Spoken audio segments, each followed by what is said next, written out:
Maaga pa lang.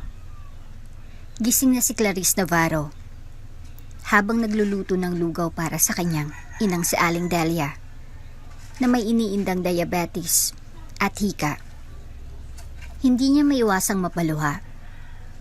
Sa sulok ng kanilang maliit na tahanan, nakasalansan ang mga bayarin, kuryente, tubig, gamot, at tuition ng anak na si Danny. Ang gasera sa mesa ay kumikislap na lang.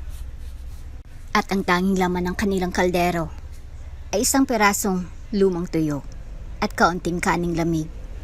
Ngunit sa gitna ng kawalan, pilit pa rin niyang pinapanday ang lakas. Matapos niyang halikan sa noo ang anak at ina, pinunasan niyang maigi ang kanyang uniforme. Ang iisang Burger Works polo na wash and wear lamang. Kupas na ito. Halos hindi na matingkad ang logo. At ang kwelyo ay may maninipis ng hibla sa gilid. Ngunit malinis ito at pinagtatahi-tahi ng pag-asa. Pagdating sa restaurant, sinalubong siya ng ingay ng service bell. Ang pamilyar na amoy ng mantika, burger patties, at mga bulong-bulungan. Uy, ayan naman si wash and wear girl. Bulong ni Janine, isang cashier, habang pasimpleng itinuro si Clarice kay Marco. Si Marco, na kuan-ebelay sa pagsasanitize ng counter, ay ngumisi. Grabe, Clarice. Hindi pa nagpapalit yan? Ilang taon na yung polo mo? Baka pag niyakap ka ng customer, magka-allergy. Siguro tipid move? One uniform fits all shifts. Sabay hagikik nila. Ilang crew din sa kitchen ang nagtawanan. Napayuko si Clarice at dumiretso sa locker area. Pilit pinipigil ang luha. Hindi ito ang unang beses na pinagtawanan siya. Ngunit sa araw na iyon, mas ramdam niya ang bigat. Dahil kagabi, nagbenta siya ng lumang cellphone ni Danny para makabili lang ng gamot ng ina. Hinaplos niyang damit, pinilit ngumiti sa salamin, at bumulong. Kaya mo to, Clarice. Sa gitna ng kanyang shift, order up, table 5. Sigaw ng chef mula sa kitchen. Agad niyang kinuha ang tray at dinala sa isang pamilyang kumakain. Enjoy po, sir, ma'am. Masigla niyang bati. Ngunit sa gilid ng kanyang paningin, may isang bagong pasok. Isang matandang lalaki, payat, may dalang tungkod, at halatang hirap maglakad. Tumayo siya sa gilid ng counter, pinagmamasdan ang menu na tila hindi niya maintindihan. Ano pong order niyo, Lolo? Tanong ni Marco, ngunit ang tono ay halatang mapanghamak. Isang regular na burger lang, iho. Tsaka soft drinks kung kaya. Sagot ng matanda, halatang nahihiya. Nagsimulang magbilang ng barya si Mang Ben. Kalansing ng barya ang tanging tunog sa gitna ng katahimikan. Ngunit makalipas ang ilang sandali, tumigil siya. Ay, kulang pala. Mahinang sabi niya. Pasensya na lang, iho. Marco smirk. Di wag na po kayong umorder kung kulang pala. Hindi po ito karinderya. Tila nasamid ang katahimikan ng buong counter. Tumayo si Clarice at lumapit. Marco, tama na. Bakit? Baka pati yan. Ikaw ang bayaran. Parang uniform mo lang yan. Outdated pero pinipilit pa rin isingit. Huminga ng malalim si Clarice. Kinuha ang card mula sa bulsa ng kanyang kupas na uniforme. At hinarap si Mang Ben. Ako na pong bahala, Lolo. Clarice, hindi pwede yan. Bawal magbayad ng order ng customer sa sarili mong bulsa. Bulyaw ni Marco. Ngunit hindi siya natinag. Hindi ko kayang hayaan ng isang matanda na umalis na gutom. Tahimik ang buong counter. Si Mang Ben, napatingin kay Clarice, at hindi napigilang maluha. Maraming salamat, Iha. Pagpalain ka. Sa malayo, mula sa opisina, nakasilip si Leandro assistant manager ng branch. Hindi siya natuwa. Agad siyang nagtungo sa opisina at tinawag si Clarice pagkatapos ng kanyang shift. Clarice. Panimula ni Leandro. Malamig ang boses. Hindi ko na kailangang ipaliwanag. Alam mong nilabag mo ang patakaran. Sir, isang beses lang po at hindi ito usapin ng puso. Patakaran ito ng kumpanya. Pasensya na. Ikaw ay terminated. Effective today. Bagsak ang mundo ni Clarice. Parang tinanggal sa kanyang tanging sandigan ng kanyang pamilya. Walang salitang makapagpapagaan sa bigat ng naramdaman niya. Habang lumalabas siya sa branch, dala ang pulang apron na piniga ng kanyang luha. Hinarap niya ang mainit na araw na tila mas mainit kaysa dati. Sa gilid, si Marco at Jeninay nagbulungan pa. Kasi nga, feeling mabait, kaya ayan, tanggal. Ngunit sa kabila ng lahat, hindi siya nagsisi. Dahil sa gitna ng lahat ng hirap, pinili pa rin niyang gumawa ng tama. At iyon ay hindi kailanman magiging mali. Pagka-uwi ni Clarice, tila mabigat ang bato ng bawat hakbang niya sa makipot na eskinita. May buhol sa kanyang dibdib, habang ang kanang kamay ay mahigpit na nakakapit sa plastic na pinaglagyan ng kanyang kupas na apron at sobre ng huling sahod. Sa bawat yabag, kumakabog ang puso niya. Hindi sa pagod kundi sa takot. Takot sa kinabukasan. Takot sa hindi niya alam kung anong susunod.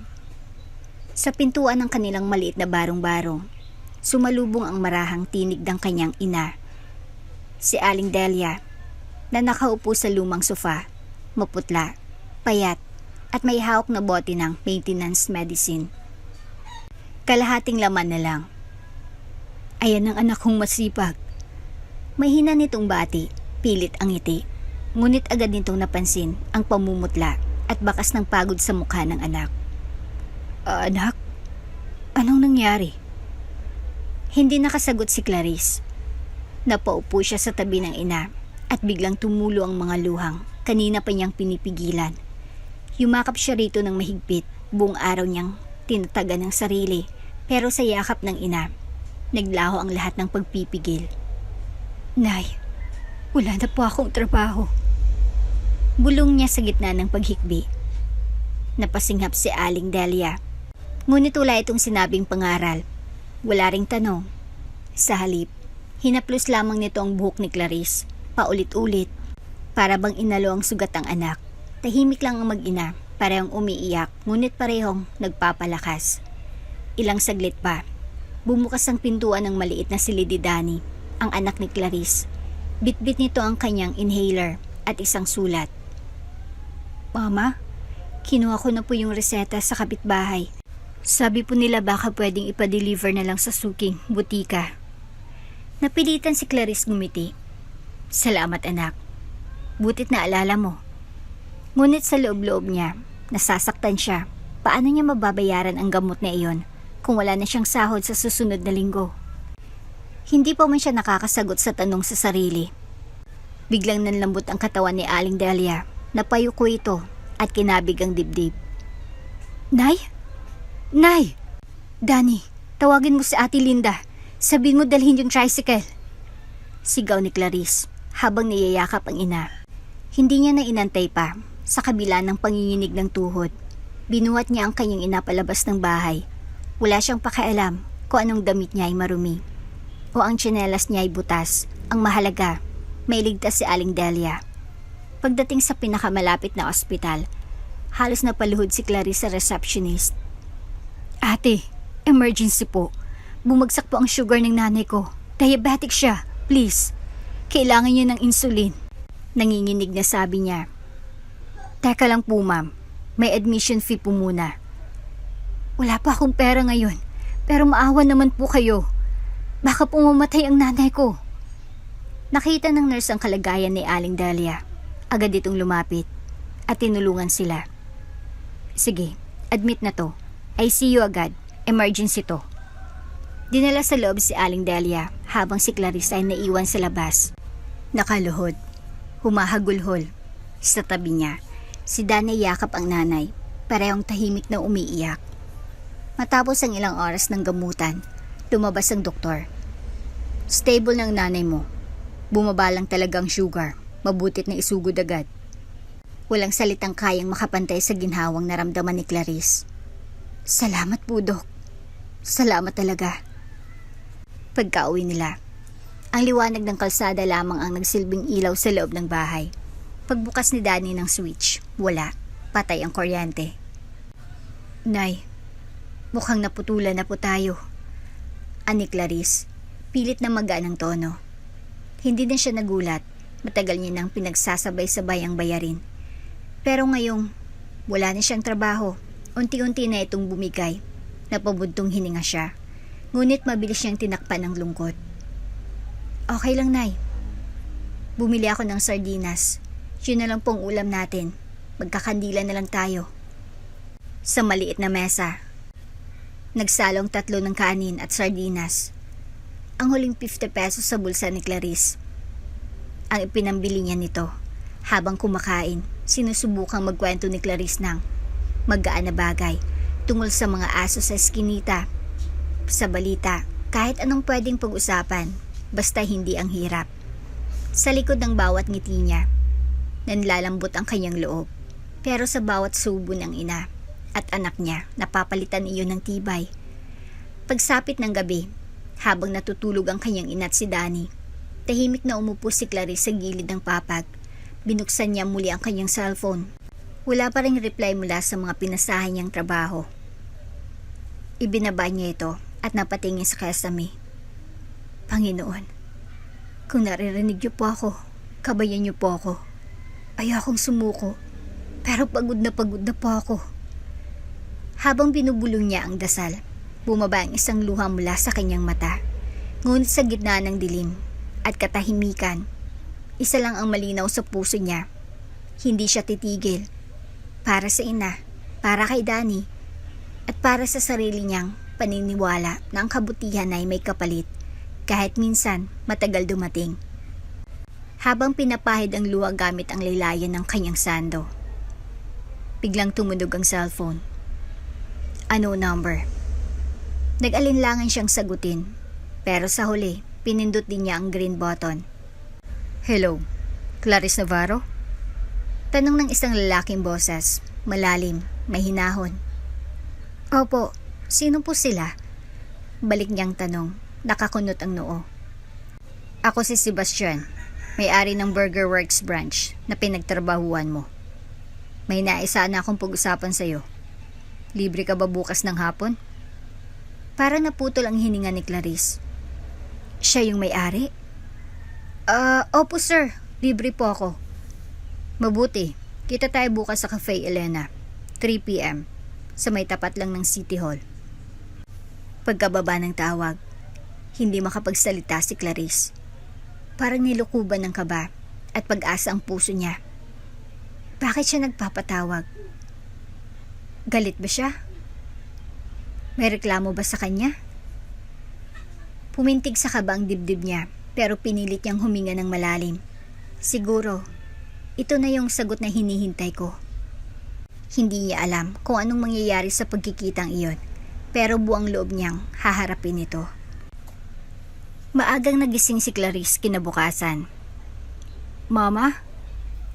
Mababa ang boses na tumawag mula sa pintuan ng kwarto. Parang basag na bulong sa katahimikan ng umaga. Si Danny.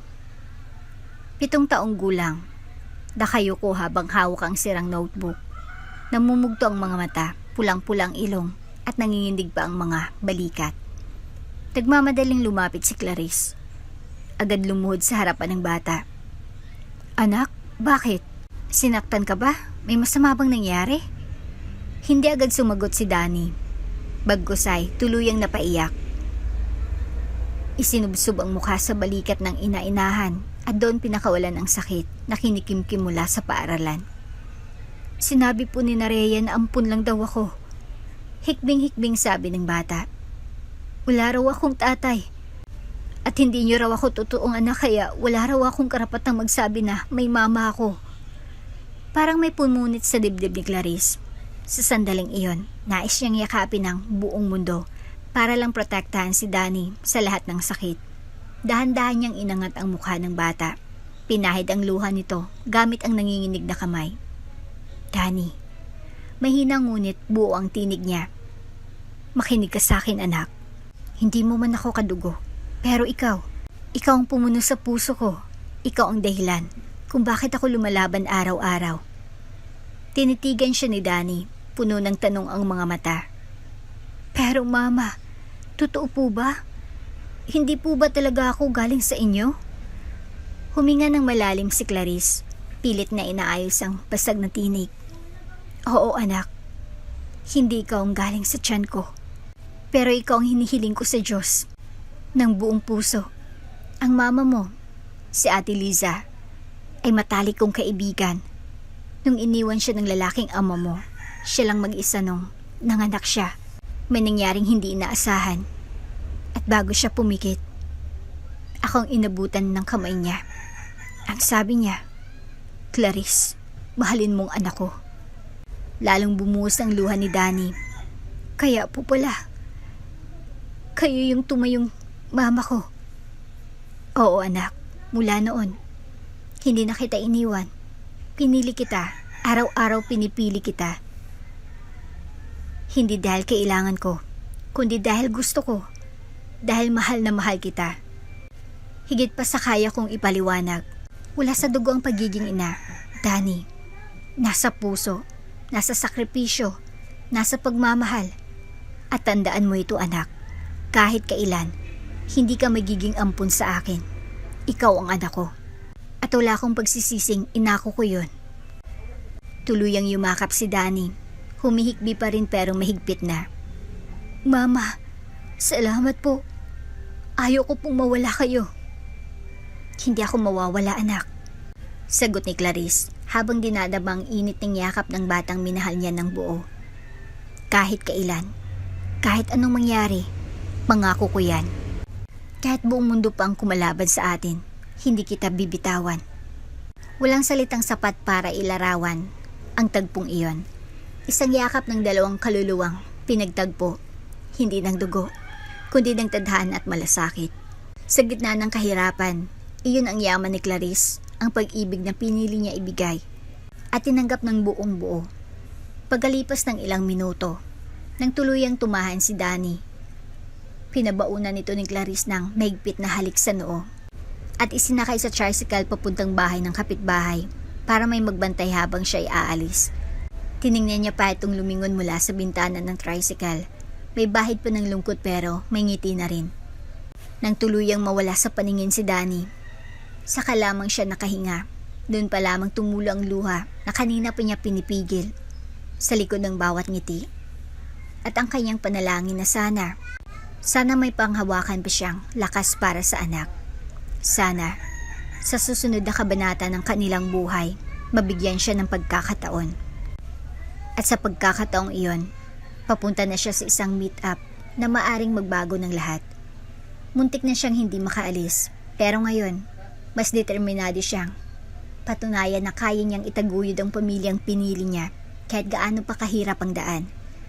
Maingat niyang isinuot ang pinakamaayos niyang blosa, kulay pastel, bahagyang kupas ngunit malinis. Tinali niyang buhok sa likod at naglagay ng kaunting pulbo at lip balm. Kahit kinakabahan, ayaw niyang magbukhang talunan. Kahit anong mangyari, lilitaw akong marangal. Pagdating niya sa Cafe Elena, eksaktong 3:00 ng hapon, naamoy agad niyang aroma ng matapang na kape at tinapay. Sa isang mesa sa bandang likod, nakaupo ang isang lalaki, maayos ang bihis, may suot na relo na halatang mamahalin.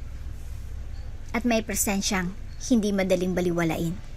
Lumingon ito, nagtagpo ang kanilang mga mata. Tumayong lalaki at ngumiti. Clarice Navarro? Tanong nito. Opo, ako po yun. Mahinang sagot ni Clarice, bahagyang nahihiya. Inaasahan kita. Maupo ka, please. Abot kamay ang gentleman gesture ng lalaki. Umupo si Clarice. Nagsalubong ang kanyang kilay nang mapagmasdan ng maayos ang lalaki. May pamilyar sa mga mata nito, malalim, mabait, pero matalim sa obserbasyon. Ako nga pala si Sebastian. Ako may-ari ng Burger Works branch. Kung saan ka dati nagtrabaho. Bahagyang nanlamig ang likod ni Clarice. Opo sir, pasensya na po kung nagdulot ako ng abala. Pinutol siya ng mahinang tao ni Sebastian. Hindi ito tungkol sa abala, Clarice. Sa katunayan, nais kitang pasalamatan. Napakunot noo si Clarice. Pasalamatan po? Tumango si Sebastian. Ang matandang tinulungan mo, si Mang Ben, ay aking ama. May early stage Alzheimer's siya. Hindi siya madaling magdiwala sa tao. Pero nung araw na iyon, pag uwi niya, isa lang ang sinabi niya. May isang anghel sa burgeran. Napamulagat si Clarice. Ama niyo po? Hindi ko po alam. Alam ko. At doon ako masumanga sa'yo. Bumuntong hininga si Sebastian. Inilapag ang tasa ng kape. Nabigla ako nang mabalitaan kong tinanggal ka dahil sa pagtulong sa kanya. Hindi ito ang kultura ng kumpanyang nais kong itaguyod. Hindi makapaniwala si Clarice sa naririnig. Habang nagsasalita si Sebastian, unti-unting nawawala ang kabas sa kanyang dibdib.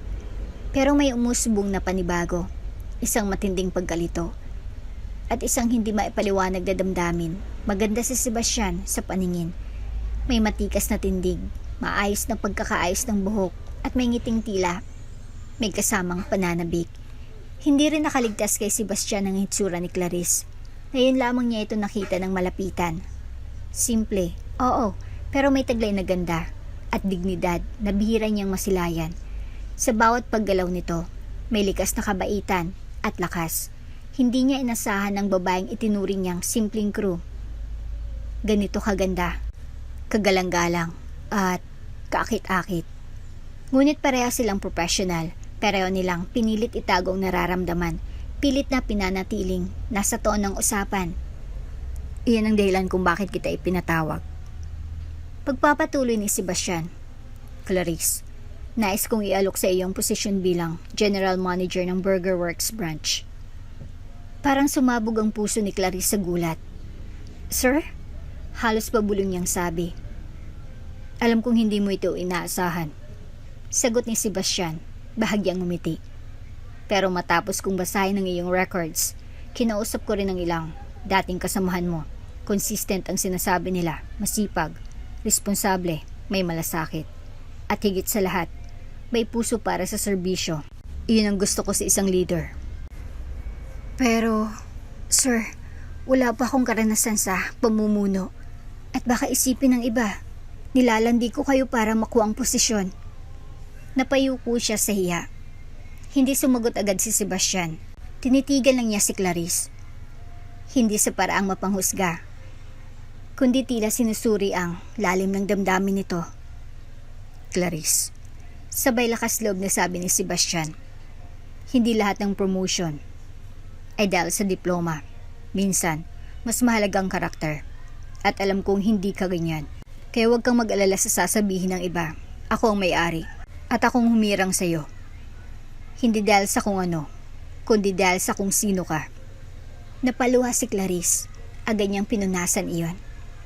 Maraming salamat po, sir. Gagawin ko po ang lahat ng makakaya ko. Pangako po, hindi ko kayo bibiguin. Tumayo si Sebastian at inabot ang kanyang kamay. Malugod kitang tinatanggap bilang bagong general manager, Miss Navarro. Ngumiti si Clarice at tinanggap ang kamay nito. At sa pagkakahawak nilang iyon, bagamat professional, may kuryenteng dumaloy na hindi maipaliwanag. Sa loob ng tahimik na cafe, tila may bagong kabanatang isinilang, hindi lamang sa trabaho, kundi sa pagitan ng dalawang pusong tahimik na tumitibok sa isang ritmo. Ngunit matapos ang kanilang mainit na pag-uusap at ang pag-aalok ng posisyon, nagtapos din ang kanilang oras. Tumayo na si Sebastian at mahinahong nagpaalam. Salamat sa oras mo, Clarice. Magkita tayo sa opisina sa Lunes. Sabi niya habang pinagsusuot ang coat niya. Opo sir, salamat din po sa tiwala. Sagot ni Clarice, pilit pinapantayan ang bigat ng pangyayari sa kanyang panlabas na katahimikan. Ngunit sa loob, parang sumasabog ang dibdib niya. Halo ng takot, tuwa, at hindi maipaliwanag na kilig. Paglabas ni Sebastian sa cafe, at pag-upo sa kanyang sasakyan, bahagya siyang napatingin sa rearview mirror. Clarice Navarro. Mahinang bulong niya sa sarili. Bakit parang pamilyar ka? Hindi siya makapaniwala. Habang nilalaro ng isip niya ang mga tagpo sa cafe, hindi niya mapigil ang mapangiti. May kakaiba sa babaeng iyon, hindi lamang sa kabutihang loob nito, kundi sa aura ng dignidad, kahit sa gitna ng kahirapan.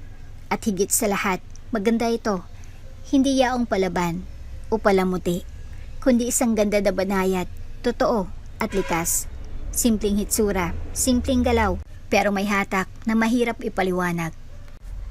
Nang papalayo na siya sa cafe, sa likod ng salamin ng sasakyan, natanaw niya ang isang babaeng naglalakad.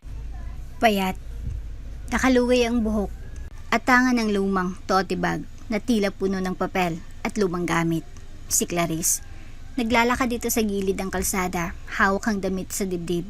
Habang nilalabadan ang malamig na simoy ng hangin, walang masakyan, walang payong, halata sa kilos na nangangalay na ito. Pero tuloy pa rin sa paglalakad. Biglang pinahinto ni Sebastian ng sasakyan. Binaba niya ang bintana. Clarice. Nagulat ang babae at lumingon. Napahawak siya sa dibdib, bahagyang napahiya. Sir, akala ko po, nakaalis na kayo. Pauwi na rin sana, pero nakita kita. Saan ka papunta? Uuwi lang po, medyo malayo nga lang, pero kaya naman. Sabi niya, pilit nang umingiti, kahit pulang-pula na ang pisngi niya sa hiya. Wala ka bang masasakyan? Nag-iwas ng tingin si Clarice. Wala pong pamasahe. Hindi na nagsalita pa si Sebastian. Sumakay ka na, ihatid kita. Masyado naman pong abala. Clarice, sabay ngiti. Hindi to abala, gusto kong ihatid ka. Bilang pasasalamat sa lahat ng ginawa mo para kay Papa. Wala nang nagawa si Clarice kundi sumakay. Bahagyang nakayuko, tila ayaw ipakitang kinikilig siya. Tahimik silang bumiyahe sa loob ng kotse. May katahimikang hindi nakakailang, kundi puno ng damdaming, nagtatamat umiikot sa paligid nila. Pagdating sa isang makitid na eskinita sa may palengke, pinatigil ni Clarice ang sasakyan. Dito na lang po, malapit na yung bahay namin sa may dulo. Pero imbis na bumalik sa driver's seat, bumaba si Sebastian at sumama sa kanya hanggang sa mismong pinto ng bahay. Sigurado ka bang okay lang ako dito? Tanong ni Sebastian. Napapalinga sa paligid. Opo, pasensya na po kung medyo di maayos. Pagbukas nila ng pinto, sinalubong sila ni Aling Delia, ang ina ni Clarice. Nakaupo ito sa lumang sopa, payat at bahagyang namumutla. Magandang gabi po. Magalang na bati ni Sebastian. Nagulat pa ang nanay ni Clarice. Ay, magandang gabi rin po. Kayo po ba ang... Opo, ako po si Sebastian. Boss po ako ni Clarice. Pakilala niya, sabay ngiti. Pasok po, pasensya na po sa bahay namin. Wala po masyadong mihanda pero... Danny, anak, kumuha ka ng malamig na tubig para sa bisita. Lumabas si Danny. May ngiti sa mukha at maayos na inabot ang baso. Salamat. Sabi ni Sebastian habang pinagmamasdan ang mukha ng bata, magalang, babait. May pagkamahawig kay Clarice sa kilos at asal. Tiningnan niya ang paligid, guhit-guhit ang pader. May ilang bahagi ng kesame na tila tumutulo kapag umuulan at ang liwanag ay galing lang sa iisang bumbilya. Ngunit sa kabila ng kawalang luho, may isang bagay siyang malinaw na nakita. May pagmamahalan sa loob ng tahanang ito. Walang yabang, walang reklamo, kahit kapos, puno ng malasakit sa isa't isa. Paglabas siya ng bahay makalipas ng ilang minuto, tulala si Sebastian habang naglalakad pabalik sa kanyang sasakyan. Sa isip niya, tamang naging desisyon ko. Hindi dahil sa awa, kundi dahil karapat-dapat siya, si Clarice Navarro, ang babaeng may ginto sa puso. At sa pag-start ng kanyang sasakyan, isang bagay ang malinaw sa puso niya. Nagsisimula siyang hindi lang humanga, kundi humanga ng may halong damdaming hindi niya inaasahan. Maaga pa lang ay gising na si Clarice. Hawak ang tasa ng kapeng barako. Nakaupo siya sa kusina habang pinagmamasdan ang unti-unting pagsikat ng araw sa likod ng bintana. Tahimik ang paligid, pero sa loob niya, may di mapigilang kaba at excitement. Clarice, siguradong okay ka na ba dyan? Tanong ni Aling Delia, ang kanyang ina, habang sinasali ng mainit na tubig ang botilya ng gamot nito. Ngumiti si Clarice. Oo ma, first day ko bilang general manager. Dapat handa ako. Kailangan kong ipakita na karapat-dapat ako sa tiwalang binigay nila. Hindi lang silang dapat mong patunayan. Sabi ni Aling Delia habang hinahaplos ang kamay ng anak. Kundi sa sarili mo rin. Kaya mo yan anak. Nandito lang kami ni Danny. Tumingin si Clarice sa pitak ng maliit nilang tahanan. Sa kabila ng kapayakan, napuno ito ng pagmamahal. At ngayon, ang lahat ay babaguhin ng isang bagong simula. Maagang dumating si Clarice sa restaurant sa kanyang unang araw bilang general manager. Suot niya ang bagong uniforme na may pangalan niyang nakaborda sa dibdib. At isang ID na may titulong hindi niya inakalang dadating pa sa buhay niya. General Manager. Huminga siya ng malalim bago pumasok sa pamilyar na pintuan ng Burger Works. Ngayon ay may bagong papel, bagong responsibilidad, at bagong pag-asa. Pero bago pa man siya makapasok sa opisina, ramdam niya na ang malamig na tingin ng ilan. Mga dating kasamahan na ngayon ay magiging bahagi ng team na kanyang pamumunuan. May bulungan sa sulok. May hindi pagtatago ng pagdududa sa kanilang mga mata. Paano naging manager yan? Crew lang siya dati. Baka may connection yan kay boss. Narinig niya, ramdam niya, pero hindi siya patitinag. Magandang umaga sa inyong lahat. Bungad niya habang papasok sa kitchen area. Kumpiyansado ang tinig, ngunit may bahagyang kaba. Excited akong makatrabaho kayong muli. Ngayon sa bago nating yugto. Walang masyadong tugon, may ilan lang ang tumango. Si Marco Reyes, ang lead shift supervisor, ay nagpakawala ng pilit ng ngiti. Si Lisa, ang cashier, ay bahagyang sumaludo, pero karamihan ay nanatiling tahimik. Okay lang, isip ni Clarice. Sa gawa ko sila mapapaniwala, hindi sa salita. At iyon nga ang ginawa niya. Sa buong araw, hindi siya tumambay sa opisina. Nagbuhat siya ng crates. Nagwalis ng sahig, tumulong sa pag-serve ng orders. Tinuruan niyang bagong crew kung paano maayos na kausapin ng customer. Sinamahan niya ang cleaner sa paglinis ng CR nang may kasamang ngiti. Kung gusto mong sumunod ang tao, unahin mong upakita ng halimbawa. Lagi niya yung sinasabi sa sarili. Ma'am, hindi niyo na po kailangan gawin yan. Sabi ni Leo, isang bagong staff. Tayo isang kupunan. Sagot ni Clarice. At minsan, kailangan ng kupunan ng dagdag na kamay. Unti-unting nabasag ang yelo. Napansin niyang may mas maraming ngiti na ang bumabalik. Mas mabilis ang kilos ng mga tao. At mas maayos ang daloy ng operasyon. Habang busy siya sa pagsasaayos ng staff schedules sa break room, hindi niya napansin na may pumasok sa restaurant. Isang lalaki nakasuot ng simpleng puting polo at slacks. May suot na baseball cap, ngunit halatang disente at may postura. Si Sebastian. Umupo ito sa pinakadulo, sa may bintana. Umorder ng isang cheeseburger at brewed coffee. Pero halatang hindi yon ang sadya. Habang kumakain, palihim siyang sumusulyap sa direksyon ni Clarice. At nang magtagpo ang kanilang paningin, napatingin ito sa menu, kunwari abala. Ngunit hindi nakaligtas kay Liza ang presensya nito.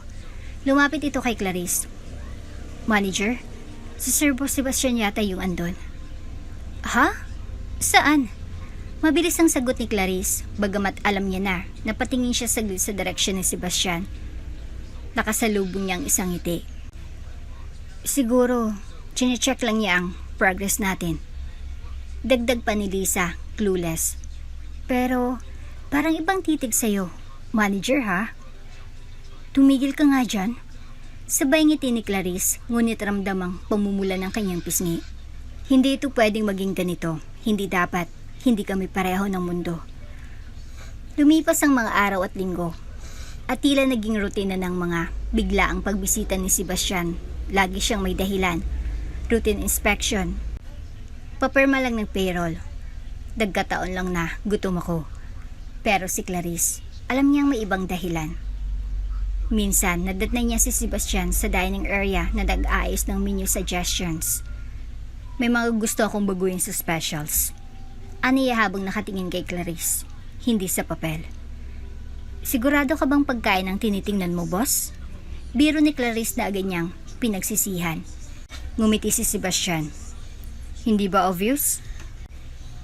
Isang araw, habang abala si Clarice sa pagtulong sa kitchen line, isang pamilyar na boses ang nagpakaba sa kanyang dibdib. Magandang araw, Burger Works. Napalingon si Clarice at nakita si Sebastian, naka-business attire, may hawak na folder at banayad ang ngiti. Pumasok siya na parang isang normal na customer, ngunit halatang kilala siya ng karamihan. Sir Sebastian, sabay-sabay na bati ng mga staff, pero ang mga mata ni Clarice, agad siyang napayuko, pilit itinatagong pamumula ng kanyang pisngi. Napadaan lang ako para kumain. Sabi ni Sebastian, tumingin kay Clarice. Kung okay lang, dito ako kakain. Gusto ko sana makita kung gaano kasarap ang burger kapag si General Manager Clarice ang nasa frontline. May mga pasimpleng kilig sa staff, lalo na nang mapansin nilang tila madalas na ang sulyap ni Sebastian kay Clarice. Ma'am, mukhang special visitor mo yan. Bulong ni Lisa habang kinikindatan siya. Tumigil ka dyan. Pabulong at pailing na sagot ni Clarice, pero hindi may tanggi ang ngiti sa kanyang mga labi. Sa buong araw na iyon, madalas bumisita si Sebastian, minsan may dalang kape para sa buong team, minsan ay simpleng obserbasyon lang. Ngunit kay Clarice, malinaw ang pakay. Gusto niya itong makitang nagtatagumpay. Kahit pilit niyang inilalayo ang loob, may isang bahagi ng puso ni Clarice na bumibigay. Lalo na kapag nakikita niyang sa bawat sulyap ni Sebastian, may halong paghanga at pag-aalaga. Pagkatapos ng shift, habang nagkakape si Clarice sa loob ng opisina, may kumatok. Bumukas ang pinto, si Sebastian. Great work today. Ani Sebastian habang iniabot ang isang papel. Ano po ito? Tanong ni Clarice. Survey summary, customer feedback. Lahat sila, napansin ang pagbabago mula nang dumating ka. Tumingin siya kay Clarice, seryoso na ngayon. You're not just doing your job, Clarice. You're changing how people feel in this place.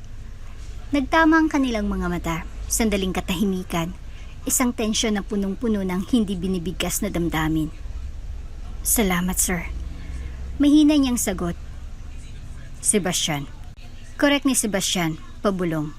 Just Sebastian. Sa gitna ng mga kilig at sikreto, unti-unting naging maayos ang daloy ng operasyon sa Burger Works. Bumilis ang service time, naging mas masayang atmosphere, at higit sa lahat, unti-unting napapawi ang mga pagdududa sa leadership ni Clarice. Ngunit sa kabila ng mga ngiti, may tinatago pa rin si Clarice, ang takot na baka isipin ng iba na kaya siya naroon ay dahil nilandi niya ang may-ari. Kaya tuwing binibisita siya ni Sebastian, pilit niyang ipinapakita sa staff na professional lamang ang kanilang ugnayan. Pag-uwi niya tuwing gabi, tinitingnan niya ang larawan ng kanyang ina na nasa ospital at ang anak niya na natutulog habang may inhaler sa tabi ng kama. Kailangan kong maging matatag para sa kanila. Hindi ko pwedeng hayaan na masira ang pangalan ko. Hindi ako narito dahil sa kung anuman. Narito ako dahil pinili ko ang tama. At kung minsan, kapag wala ng ingay ng restaurant at siya na lang ang naiwan sa dining area, iniisip niya si Sebastian. At bagamat hindi niya inaamin, hindi pa. Alam niyang ang kabog sa kanyang dibdib tuwing dumadalaw ito ay hindi na kayang itago ng kahit anong profesionalismo. Sa bawat araw sa Burger Works ay tila isang hamon at tagumpay para kay Clarice Navarro. Sa kabila ng mga pagbabagong ipinapakilala niya, mas sistematikong schedule, mas maayos na frontline management, at mas bukas na komunikasyon sa pagitan ng mga crew. May ilang mata pa rin hindi kumbinsido sa kanyang kakayahan. At ang pinaka-vocal sa mga ito, si Marco Reyes. Isa si Marco sa mga mas matagal na empleyado sa branch, dating assistant manager, ngunit hindi kailanman na-promote sa posisyong hinahangad niya. Kaya nang si Clarice, na dati lang crew, ay biglang naging general manager, parang bomba itong sumabog sa kanyang ego. Marco, pakitimpla nga ng fresh batch ng iced tea. Ubus na sa dispenser. Mahinahong utos ni Clarice habang sinusuri ang checklist ng operating crew. Nag-angat ng tingin si Marco mula sa pag-aayos ng fries. Di ba yan ang trabaho ng utility? Bakit ako? May emergency si Lani. Hindi siya nakapasok. Kailangan lang natin ng tulungan ngayon. Paliwanag ni Clarice, magaan ang tono. Pilit ang ngiti ni Marco. Aba, general manager ka nga. Marunong ka na rin mag-utos ng labis. Hindi na lamang siya pinatulan ni Clarice, pero naramdaman niyang tensyon, isang simula ng panibagong hamon. Manager Clarice, tawag ni Lisa habang may hawak na tray. Ay customer complaint po. Galit na galit sa burger niya. Kulang daw sa toppings at malamig. Agad na nilapitan ni Clarice ang customer at nagpakumbaba. Pasensya na po. Kami na po ang bahala. Papalitan namin agad ang order niyo. Ngunit habang inaayos, may narinig siyang bulungan mula sa likod ng counter. Hindi kasi marunong magpatakbo. Nagmamaganda lang yan. Ani Marco sa kasamahang, si Trina.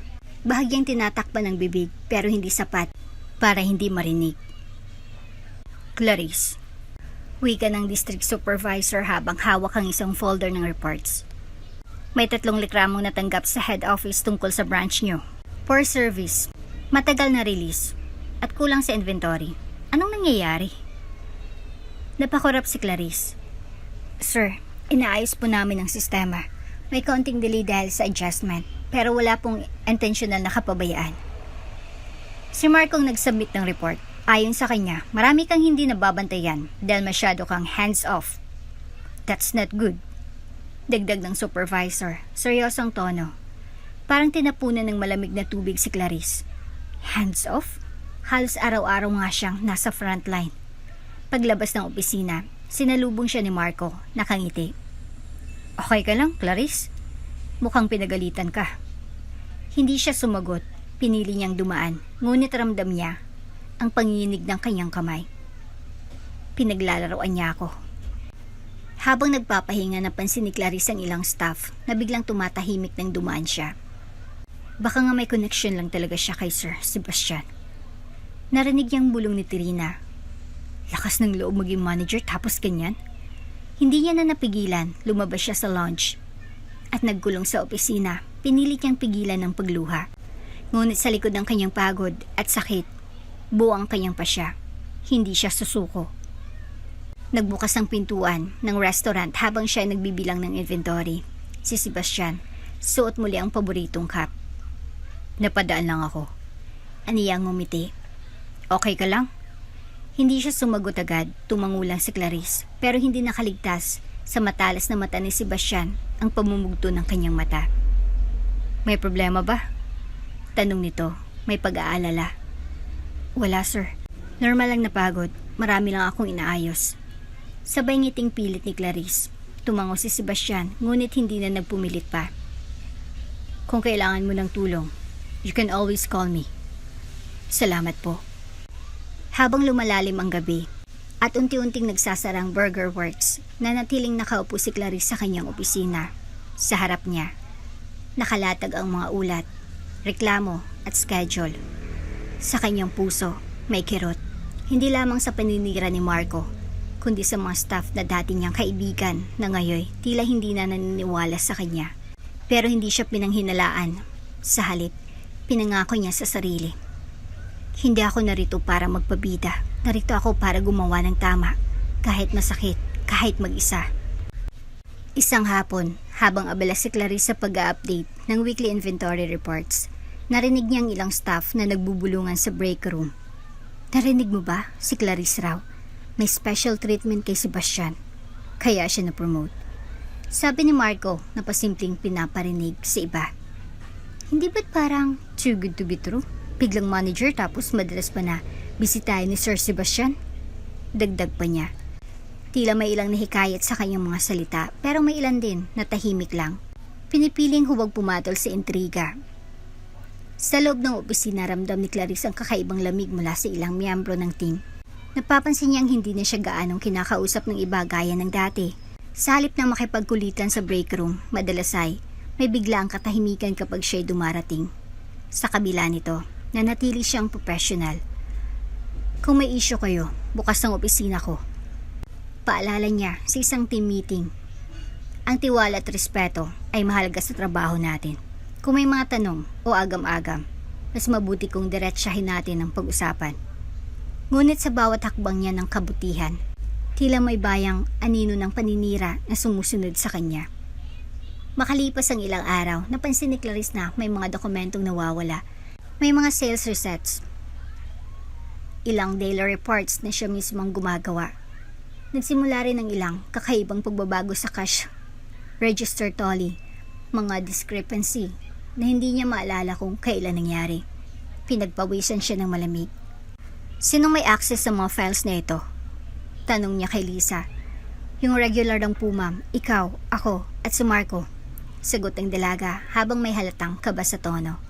Tahimik si Clarice. Hindi siya agad nagsalita, ayaw niyang magbintang. Pero may hinala na siyang bumubuo sa kanyang isip. Samantala, isang gabi, habang nagkukumpuni ng system log si Marco sa back office, may kinakausap siyang lalaki sa telepono. Sigurado ka bang hindi nila mahalata? Tanong ng nasa kabilang linya. Hindi nila kayang patunayan. Mukha lang matino si Clarice. Pero ilalaglag din siya ng sarili niyang mga record. Kunting tulak na lang, mawawala na siya. Sagot ni Marco, sabay ng mapaninlang na tawa. Hindi alam ni Clarice ang buong plano ni Marco, ngunit nararamdaman niyang may nagbabantang panganib.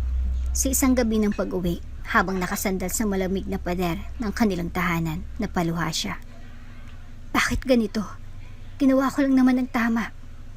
Bulong niya habang tinatanaw ang mga bituin. Ngunit hindi pa siya sumusuko. Hindi ngayon. Hindi matapos ang lahat ng pinagdaanan niya para makarating sa kinalalagyan niya. Sa pusod ng kanyang pagkadismaya, nagsimulang magbuo ng determinasyon, alamin ang totoo, at harapin ang mabulong sa likod. Mainit ang araw ngunit tila mas mainit ang kaba sa dibdib ni Clarice. Nang makita niyang isang estrangherong lalaki na nakasuit na dumating sa Burger Works. Kasama ito ng isa pang babae na may dalang clipboards at mga dokumento. Magandang umaga po. Ako si Detective Martin Alonzo at ito ang kasamaan kong si Agent Reyes mula sa Internal Financial Investigation Division. Pakilala ng lalaki habang iniabot ang ID. May natanggap kaming report tungkol sa mga anomalya sa pinansyal ng branch na ito. Kailangan naming magsagawa ng audit at magsaliksik. Natigilan si Clarice. Anomalya po? May mga pagkakaiba sa records, lalo na ang mga cash drops, supplier receipts, at mga overtime logs. Paliwanag ni Agent Reyes. Ramdam ni Clarice ang bigla ang pag-ikot ng kanyang mundo. Wala siyang ideya na may ganitong usapin sa kanilang branch. Mabilis ang mga pangyayari. Dinala siya sa loob ng opisina kasamang mga investigador. Isa-isang sinuri ang mga financial reports, mga logbook, at system access. Clarice, ikaw may final authorization sa mga expense logs nitong nakaraang 3 linggo, tama? Tanong ni Martin. Opo, pero ako rin po ang taga-update ng mga data galing sa team. Marami pong gumagamit ng terminals. Pero ikaw ang may PIN para sa adjustments. Putol ni Agent Reyes. Kinakabahan si Clarice. Totoo, siya nga. Ngunit imposible. Sinusunod niya ang protocol. Nagbukas sila ng screenshots mula sa CCTV. Isang taong nakitang gumagamit ng terminal. Ngunit malabong footage. Wala pang malinaw na mukha. Pero base sa oras, sa kanyang schedule, si Clarice ang naka-duty. Dumiretso ito sa opisina. Kalmado pero halatang may bumabagabag. Clarice. Malumanay ang kanyang boses. Anong nangyayari? Inilahad ni Clarice ang lahat ng detalye mula sa audit, sa pinupunteriya sa kanya, hanggang sa pagdududa na baka may ibang taong may access sa kanyang terminal. Tahimik si Sebastian, tila nagdadalawang isip. Nais siyang maniwala kay Clarice, lalo na't hindi nawala sa kanyang alaala ang araw na tinulungan nito ang ama. Ngunit bilang franchise owner, kailangang pairalin niya ang tamang proseso. Mahalagang katotohanan, Clarice, pero mahalaga rin ang transparency. Aniya, pilit na pinapanatili ang professionalismo sa gitna ng personal na damdamin. May mga mata sa akin. head office, investors. Kailangan kong ipakita na patas ako. Nanginginig ang kamay ni Clarice. Sebastian, ako ba'y tinatanggal mo? Huminga ng malalim si Sebastian, tumayo. Hindi to desisyon na gusto kong gawin. Pero kailangan kong ilagay ka muna sa preventive suspension habang tuloy ang investigasyon. Hindi napigilan ni Clarice ang pagpatak ng luha. Hindi siya sumigaw, hindi siya nagalit, ngunit bakas sa kanyang mukha ang lungkot, sakit, at pagkabigo. Kinuha na si Clarice. Bulong ng isa. Akala ko ba matino siya? Sabi ng isa pa. Sa likod ng lahat ng bulungan ay si Marco, nakangiting patago sa isang sulok. Sa wakas, unti-unti na niyang nakakamit ang plano. Ang tanggalin si Clarice sa puder. Wala siyang masabi sa kanyang ina, ni kay Danny. Ang anak niya may hika. Dumiretso siya sa kwarto. Inilabas ang isang lumang notebook kung saan niya isinulat ang kanyang mga pangarap. Binuklat niya ito. May isang pahina roon na may nakasulat. Maging mabuting tao, kahit masakit, dahil ang kabutihan, kahit minsang tinatalikuran, ay babalik rin. Napapikit siya. Mariing sinarado ang notebook. Hindi pa ito tapos. Bulong niya. Bibigyan mo ako ng 5 araw. Ani Clarice sa telepono. 5 araw lang para mapatunayan kung hindi ako may gawa nito. Kung wala akong maipakita, aalis ako ng tuluyan. Mabilis ang tibok ni Sebastian. Tumango siya sa kabilang linya. Kahit hindi ito nakikita ni Clarice. Sige, 5 araw. Sa oras na iyon, hindi niya alam na ang laban ni Clarice ay magsisimula pa lamang. Maalinsangang gabing iyon. Ngunit nanlamig ang katawan ni Clarice habang pinagmamasdan ang mga spreadsheet, receipts, at surveillance log na inuwi niya para pag-aralan. 6 na oras siyang gising, walang kain, walang pahinga, tanging kape at kagustuhang mapatunayan ng sarili ang kanyang kasama. Ano bang hindi ko nakita? Bulong niya sa sarili habang binabalikan ng lahat ng records branch noong mga linggo bago siya suspindihin. Nasa listahan ang mga resibong, may double entries, mga cash out request na hindi siyang lumagda, at isang delivery log na nagpapakita ng item na hindi naman kailanman dumating sa kusina. Tumigil ang kanyang mata sa isang pangalan, Marco Reyes. Siyang nagsumiti ng ilang supply request pero wala sa listahan ang mga received inventory. At higit sa lahat, may duplicate signatures na tila ginaya ang pirma niya. May pattern, aniya, at hindi lang ito aksidente. Sa halip na magtago sa hiya, humarap si Clarice sa buong staff. Pinatawag niya ang isang emergency team meeting sa labas ng restaurant. Sa ilalim ng malaking payong malapit sa garden area, lahat ay naroon. Mga cook, cashier, utility, at pati na rin si Lisa na bagong hire. Wala si Marco na sinabing may sakit daw. Ngunit malakas ang hinala ni Clarice na sadyang umiwas. Alam kong nagulat kayong lahat sa mga nangyayari. Panimula ni Clarice. Bilang manager, inaamin kong ako ang may responsibilidad sa lahat ng nangyayari sa branch natin. Pero gusto ko ring ipaglaban ang katotohanan. Hindi para lang sa akin, kundi para sa ating lahat. Tahimik ang paligid, tanging lagaslas ng tubig mula sa decorative fountain ang naririnig. May investigasyon na isinasagawa. Patuloy niya. At habang tumatagal, mas lumilinaw na hindi ako may kagagawan ng anomalya. May mga dokumentong peke at pinapalabas na akong gumawa. Pero lalaban ako, hindi lang para sa pangalan ko, kundi para sa kabuuang integridad ng lugar na to. Tumango si Leandro, isang cook. Manager, Clarice, kung kailangan nyo ng tulong, sabihin nyo lang. Hindi ko kayo nakitang lumiban, ni minsan, kahit may sakit pa kayo. Salamat. Sagot ni Clarice na may ngiti sa gitna ng pagod. May dalang mga ebidensya, printed screenshots, photocopy ng mga perma, at report ng isang empleyadong handang magsalita na nakita raw si Marco na gumagamit ng terminal gamit ang PIN ni Clarice habang nasa storage area ito. Pinakita niyang lahat kay Sebastian. Tahimik ito habang nagbabasa, matagal bago nagsalita. Hindi ko alam kung matutuwa ako o masisindak sa determinasyon mo. Ngumiti si Clarice. Mapait ngunit may halong tapang. Gagawin ko ang lahat para maprotektahan ang lugar na to. At kung sa huli, mapatunayan na may pagkukulang ako, tatanggapin ko. Tumango si Sebastian. Bibigyan natin ng due process. Huwag kang mag-alala, hindi kita pababayaan. Mainit ang araw nang maisipan ni Marco na isama ang kanyang inang si Aling Tess sa parke. Matagal-tagal na rin kasi itong hindi nakakalabas ng bahay. Simula nang maaksidente 2 taon nang nakakaraan. Matapos bumili ng taho, naupo silang mag-ina sa ilalim ng isang puno habang masinsing nang nagkukwentuhan. Ano na ulit ang pangalan ng manager niyo sa Burger Works, anak? Tanong ni Aling Tess habang hinihigop ang mainit na taho. Clarisma, bakit niyo natanong? Sagot ni Marco, sabay subo sa kutsara.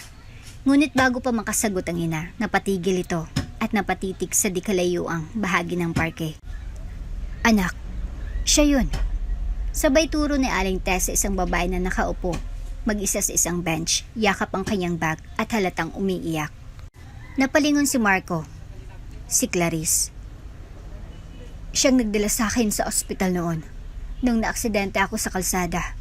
Siya yung sumigaw para humingi ng tulong. Hindi ko siya malilimutan. Siya ang dahilan kung bakit buhay pa ako ngayon. Nanlaki ang mata ni Marco.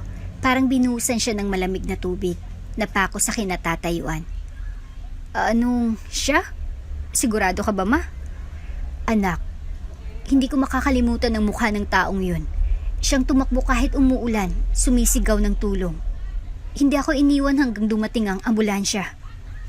Tahimik si Marco.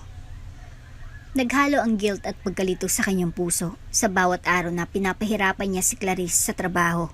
Hindi niya alam ito palang babae na minsang naging bayani sa buhay ng kanyang ina. Hindi niya alam kung dapat ba siyang lumapit. Hindi niya alam kung may karapatan pa siyang humarap. Ngunit sa huli, tumayo siya. Clarice. Napalingon si Clarice, namumugto ang mga mata, halatang galing sa isang mahabang pag-iyak. Marco? Aniya, gulat, at kabang bumalot sa tinig niya. Napasulyap si Marco sa kanyang ina, na bahagyang ngumiti at tumango.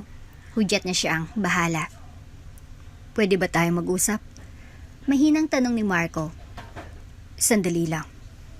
Tumango si Clarice, bagamat litaw ang pag-aalinlangan. Umupo si Marco sa tabi niya. Ilang sandali silang parehong tahimik. Hindi ko alam kung paano ko sisimulan to. Bungad ni Marco. Pero kailangan mong malaman. Ako yung nag-fabricate ng mga resibo. Akong gumamit ng terminal account mo. Ako ang dahilan kung bakit ka nasangkot sa investigasyon. Nanlaki ang mga mata ni Clarice. Hindi siya makapaniwala sa narinig. Bakit, Marco? Mahina niyang tanong. Ano bang ginawa ko sa'yo para gawin mo to? Napayok ko si Marco, bakas ang matinding pagsisisi sa mukha. Insecure ako. Nung na-promote ka, iniisip kong kaya ka lang napili ay dahil sa babae ka. At baka ginagamit mo si Sir Sebastian. Pero hindi ko inalam ang buong kwento. At ngayong nalaman ko na ikaw palang nagligtas sa buhay ng ina ko. Clarice, wala akong mukhang iharap sa'yo. Hindi sumagot si Clarice. Huminga lang siya ng malalim. Tinanggap ang bigat ng mga salitang binitawan ni Marco. Ipagpapaalam ko sa HR ang lahat. Patuloy ni Marco. Magbibigay ako ng statement. Aako ako sa lahat ng kasalanan ko. Handa akong managot. Isang formal na pulong ang ginanap sa branch office kasama si Sebastian, HR representative, at si Clarice bilang kinatawan ng branch. Doon, opisyal na inamin ni Marco ang kanyang mga kasalanan at nilagdaan ang confession statement. Tinanggap niya ang desisyon ng kumpanya, termination at pagsasampa ng administrative case. Sa harap ng lahat, humarap siya kay Clarice at muling humingi ng tawad. Clarice, hindi ko alam kung mapapatawad mo ako, pero salamat. Hindi lang sa pagligtas sa buhay ng nanay ko, kundi sa pagpapakita ng tunay na malasakit, kahit pa inaapi ka. Tumango si Clarice, at sa kabila ng lahat, isang banayad ng ngiti ang lumitaw sa kanyang mukha. Hindi ko sinasabing madali akong magpatawad, Marco, pero lahat tayo may pagkakataon para magbago. Gamitin mo ito. Tumango si Marco, at sa kauna-unahang pagkakataon, gumaan ang loob niya. Si Clarice, na minsang itinakwil at pinagdudahan, ngayon ay muling tumayo bilang isang pinunong may dangal. Sa harap ng bagong pag-asa at muling pagbangon, handa na siyang harapin ang susunod na hamon. Umaga. Ang dating tahimik at malamlam na atmosphere ng Burger Works ay unti-unting napapalitan ng masiglang ingay. Tawanan ng mga crew, maaliwalas na musika sa background, at ang mabangong samyo ng bagong lutong burger. Ilang linggo nang lumipas mula nang ibunyag ni Marco ang kanyang ginawa. Sa wakas, si Clarice Navarro ay muling nakabalik sa kanyang pwesto bilang general manager. Ngunit ngayon, mas matatag, mas determinado, at mas mahal ang kanyang mga kasama. Unang hakbang niya, paglilinis ng sistema. Wala nang luma nating kultura ng takot at tahimik na bulungan. Aniya sa isang staff meeting. Mula ngayon, ang bawat isa ay may boses, may karapatan, may dangal. Naglatag siya ng transparency program. Lahat ng resibo, report, at financial logs ay nakasulat sa isang shared dashboard na maaring ma-access ng mga department heads. Nagtatag din siya ng suggestion box na maaring gamitin kahit anonymous para mas mailabas ng mga crew ang kanilang saloobin, mungkahi at hinaing. Pero ang pinaka-pinagtutuunan niya ng pansin ay ang pagbawi ng tiwala ng publiko. Nagpa-install si Clarice ng open kitchen design kung saan kitang-kita ng mga customer ang pagluluto ng kanilang pagkain. Isang simpleng gesture ng transparency na mabilis na minahal ng lahat. Tuwing Biyernes ng hapon, inilunsad niyang Community Fridays, isang open forum saan pwedeng dumalo ang sinuman sa komunidad para magbigay ng feedback. May libreng kape, ilang burger samples, at bukas sa puso't isip mula sa pamunuan. Ang pagbabago ay hindi agad-agad, ngunit ramdam. Dati, iilan lang ang pumapasok sa restaurant. Ngayon, tila araw-araw ay peak hour. Miss Clarice, may dalawang customer po sa labas na gusto kayong makilala. Sabi ni Lisa, ang cashier, isang hapon. Paglabas niya, sinalubong siya ng dalawang taong may hawak ng kamera at mikropono. Miss Clarice Navarro? Pati ng isang reporter mula sa local na TV station. Nabalitaan po namin ang inyong ginawa sa Burger Works. Maari po ba kayong ma-feature sa segment naming Leader of Change? Nagulat si Clarice. Hindi niya inaasahan na maririnig sa labas ng komunidad ang kanilang kwento, ngunit ngumiti siya. Sige po, basta kasama sa segment ang buong team. Tugon niya. Hindi lang ako gumawa nito, sama-sama naming binuo ito. Sa mismong airing ng segment, nakita sa telebisyon ng mga eksena sa bagong Burger Works. Mga crew na masayang nagtatrabaho, customers na nakangiti. At mismong si Clarice habang inaalay ang kanyang oras sa pagsagot ng customer concerns. Trending agad sa social media ang clip. Clarice Navarro, Leader of Change. Isang linggo pagkatapos, nakatanggap siya ng tawag mula sa head office ng Burger Works Philippines. Miss Navarro, ako si Miss Cabrera, head ng HR. Napanood namin ang feature nyo at gusto namin kayong imbitahan upang pamunuan ng bagong ethics department ng kumpanya. Isa itong bagong department na magbabantay sa mga franchising operations para sa tamang kultura at pamumuno. Tahimik si Clarice sa kabilang linya. Malaking oportunidad iyon, malaking sweldo, mas malaking impluwensya. Pero naalala niya ang mga mata ng mga crew, si Lisa, si Mang Ben, ang buong komunidad. Salamat po sa tiwala pero pipiliin ko pong manatili sa branch namin. Marami pa po kaming gustong gawin dito. Naunawaan namin. Pero kung okay sa inyo, maaari po ba kayong manguna sa pilot program para sa ethical leadership na dito mismo sa branch ninyo sisimulan? Napangiti si Clarice. Mas gusto ko po iyan. Mula sa pagiging waitress na tinanggal dahil sa malasakit sa kapwa, Ngayon pinunong ginagalang at tinitingala sa buong komunidad si Clarice Navarro. Hindi dahil sa kanyang posisyon, kundi dahil sa kanyang puso. At habang pinagmamasdan niya mula sa bintana ang mga taong pumapasok sa restaurant, dama niya sa kanyang puso na ang kabutihan, gaano man kaliit, ay may kapangyarihang baguhin ang lahat. Maliwanag ang araw at punong-puno ng dekorasyon ng buong Burger Works.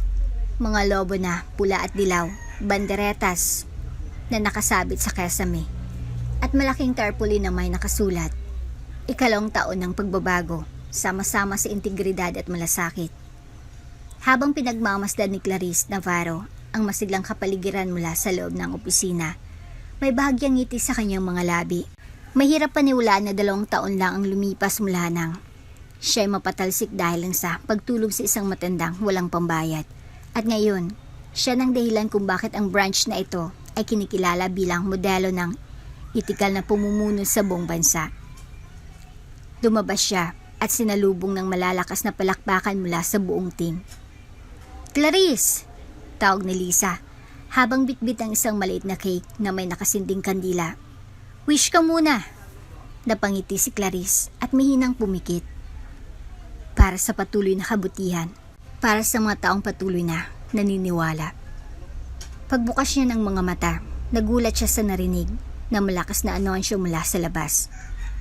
"Attention everyone, please welcome our very special guest, the CEO of Burger Works Philippines, Mr. Arturo Velasco." Sabay-sabay silang napatingin sa pinto. Nakatayo doon ang isang lalaking nasa 50s. Maayos ang bihis, may maamong mukha at nakangiti. Kasama niya isang malit na media team na may dalang kamera. Lalapit sana si Clarice ngunit naunahan siya ni Mang Ben, na ngayon ay isa ng regular na customer at halos parte na ng pamilya ng branch. "Miss Clarice, ngayon ko lang talaga nasasabi ng buong salitang thank you. Kung hindi dahil sa'yo, baka wala ako ngayon." Sabi nito habang inabot sa kanya isang maliit na sobre, nakasulat, "Sa kabutihan na hindi napapansin." Napaluha si Clarice, ngunit hindi pa man siya nakakabawi.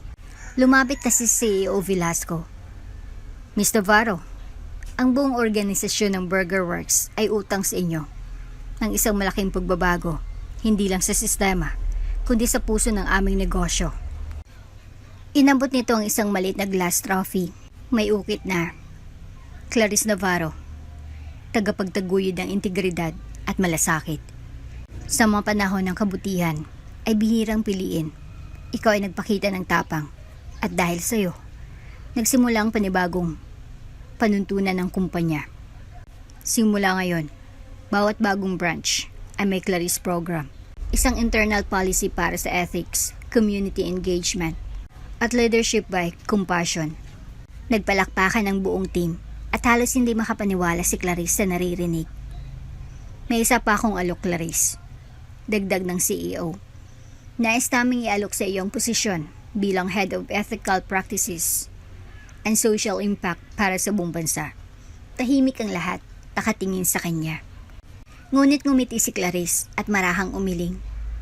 "Napakalaking karangalan, sir. Pero ang puso ko ay narito pa rin sa branch na ito, sa team na ito, sa komunidad namin." Napatango si Velasco, parang inaasahan na ang sagot niya. "Kaya naman, may isa pa kaming mungkahi.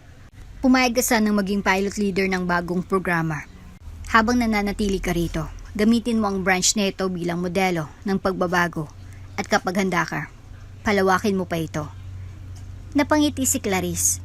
"Yan po ang sakto sa puso ko."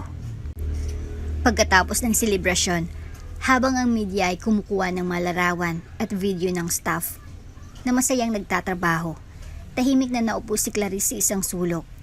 Kaharap ang anak niyang, si Danny, ngayon ay malusog. Salamat sa mga libreng benepisyong medikal na sinisimula ni Clarice para sa staff at pamilya nila. "Ma, sobrang proud ako sa'yo," sabi ni Danny habang yakap siya. "Sana balang araw, maging kasing tapang mo rin ako." "Anak, kung matututo kang piliin ang tama kahit mahirap, tapang na yun," sagot niya sabay halik sa noo ni Danny. Mula sa bintana, nakita niya si Leandro na nagtuturo sa bagong trainee. Si Lisa na inaasikaso ang birthday order ng isang bata. At si Mang Ben na nakipagkwentuhan sa mga customer. Isa itong eksenang simple, ngunit puno ng dignidad at malasakit. Sa kanyang puso, alam ni Clarice na ang tunay na tagumpay ay hindi nasusukat sa ranggo o sweldo, kundi sa kung ilang buhay ang nabago ng inyong kabutihan. At sa simpleng branch na ito ng Burger Works, nagsimula ang kwento ng isang pamana ng integridad, malasakit at pag-asa. Lumipas ang mga linggo matapos ang anibersaryo ng Burger Works. Bagamat abala si Clarice Navarro sa pagpapatupad ng ethical leadership program sa branch, hindi niya maitanggi na may isang bagay o isang tao na patuloy na bumabagabag sa kanyang puso. Si Sebastian. Simula nang siya muling maibalik sa posisyon, bihira ng kanilang pagkikita. Abala si Sebastian sa paghahawak ng franchise operations sa buong rehiyon. Ngunit kahit ganoon, hindi nawawala ang mga palihim na mensahe, mga bulaklak na bigla na lang lumalabas sa opisina, at ang tahimik na suporta na ramdam ni Clarice sa bawat hakbang ng kanyang trabaho. Hanggang sa isang gabi, natagpuan ni Clarice ang sarili na mag-isang naglalakad pa uwi galing sa branch, galing sa isang late night community forum. Pagdating niya sa harap ng apartment gate, may isang lalaki nakatayo. May hawak na bouquet ng sunflowers at suot ang simpleng polo shirt. Sebastian? Bulong ni Clarice, hindi makapaniwala. Hi, sagot niya, may halong kaba sa tinig. Pwede ba akong makipag-usap? Kahit sandali lang. Tumango si Clarice at pinatuloy ito sa maliit na patio ng kanyang unit. Tahimik silang naupo. Ilang segundo ng katahimikan bago nagsalita si Sebastian. Clarice, I owe you an apology. Panimula niya. Nung una, pinagdudahan kita. Naisip ko, baka may ibang dahilan ng pagtanggap mo sa posisyon. Baka may personal kang motibo. At sa loob ng maikling panahon, pinagdudahan ko rin ang sarili ko. Kung kaya ko bang tanggapin na mas magaling ka kaysa sa akin sa maraming bagay. Napatingin si Clarice, tahimik lang. Pinipigil ang damdaming matagal ng kinikimkim. Narita ako kung paano ka nagtatrabaho. Kung paano inangat mong lahat ng tao sa paligid mo. Kung paano mo pinili ang tama kahit ang kapalit ay kawalan ng trabaho. Ng seguridad. At kahit ako ay may hawak ng titulo bilang may-ari. Ikaw ang tunay na pinuno. Sa totoo lang, ikaw ang nagligtas sa kumpanya ko. Binitawan ni Clarice ang isang mahinang ngiti. Hindi ko ginawa yun para mapansin mo. I know, sagot ni Sebastian. Kaya lalo akong humanga. Nagtamang kanilang mga mata sa gabing iyon. Parang huminto ang lahat ng ingay sa paligid. I came here because I don't want to keep hiding how I feel. Dagdag ni Sebastian. Clarice, mahal kita. Hindi dahil sa ginawa mo sa branch. Hindi dahil pinahanga mo ako. Mahal kita dahil sa kabuuan mong pagkatao. Sa tapang mo. Sa puso mo. Sa kung paano mo ipaalala sa mga tao na kahit sa simpleng burger joint, pwedeng may dignidad. Natulala si Clarice. Hindi niya inakalang maririnig niya ito mula kay Sebastian. Hindi madali ito para sa akin. Mahinang tugon niya. Ayokong isipin ng iba na umangat ako dahil may relasyon tayo. And to be honest, takot ako masaktan. Lumapit si Sebastian, dahan-dahang kinuha ang kanyang kamay. Hindi kita pipiliting, Clarice, pero gusto kong malaman mo. I'm all in, kung handa ka. Narito ako, hindi lang bilang partner sa trabaho, kundi bilang partner sa buhay. Tumigil siya saglit. May kinuha sa kanyang bulsa, isang maliit na velvet box. Dito na napanganga si Clarice. Clarice Navarro, sabi ni Sebastian habang lumuluhod sa harap niya. Alam kong hindi ito ang typical na simula ng love story, pero gusto kong tayong magtuloy. Will you marry me? Napatulo ang luha ni Clarice, ngiti na sumilay sa kanyang mga labi. Yes, bulong niya. Oo, Sebastian, oo. Ilang buwan nang makalipas, idinaos ang simpleng garden wedding sa likod ng Burger Works branch. kung saan nagsimula ang lahat, kasama ang buong staff, ang komunidad, si Mang Ben, si Lisa, Marco, na ngayon ay isa ng masipag na assistant manager, at ang mga regular na customer.